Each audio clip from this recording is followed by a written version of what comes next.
Dahil desperada nga itong si Patricia ay ginulo niya ang buhay nitong si Ka Lorena kung saan naroon nga siya sa interview at dito nga ay nanggulo siya na nauwi nga sa sabunutan kung kaya't malaking iskandalo ang ginawa ni Patricia dito kay Ka Lorena. Dahil sa pangyayaring iyon ay pinagpestahan silang dalawa ngayon sa social media dahil kumalat ang video nilang dalawa kung saan nagsabunutan nga ito on live. Tala, galit naman itong si Trixie sa ginawa ng kanyang ina. Pinahuhanan niya ito dati na huwag nang guluhin itong si Ka Lorena dahil hindi rin maganda ang kalalabasan o wala ring maitutulong sa kanyang mga problema.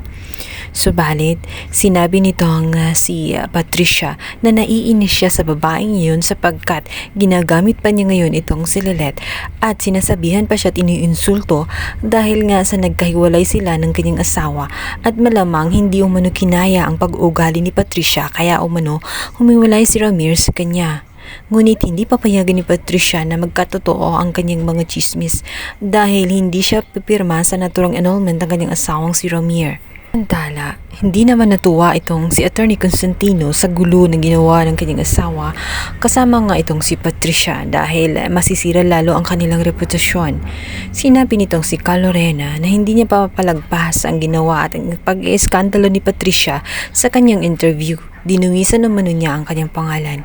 Ngunit nag-aalala at nababahala naman itong si Attorney Constantino dahil na rin sa nagbanta nga itong si Patricia na uungkatin ang isyu nga tungkol kay Ino sa oras nga na siya ng kaso. Hindi palalagpasin ni Patricia ang pagkakataon na maungkat muli ang kaso na dapat ay matagal na naghilom.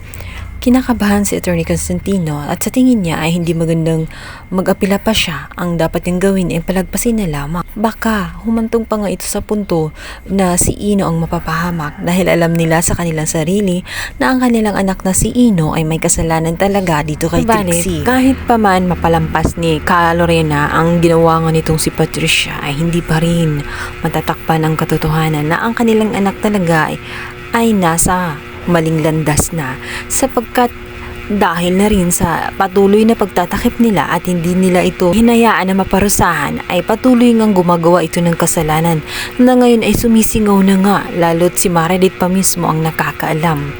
Dito nga ay paalalahanan sila nitong si Meredith na sa tingin niya ay kailangan nilang pagtuunan ng pansin itong si Ino dahil tingin ba nila ay walang kasalanan si Ino tungkol sa kaso nga nitong si Trixie ay maaaring nagkakamali sila dahil may kapamakan na naman na ginawa itong si Ino at yun nga ay ang tungkol kay Serene kung saan binubulingan niya ito at nilapastangan.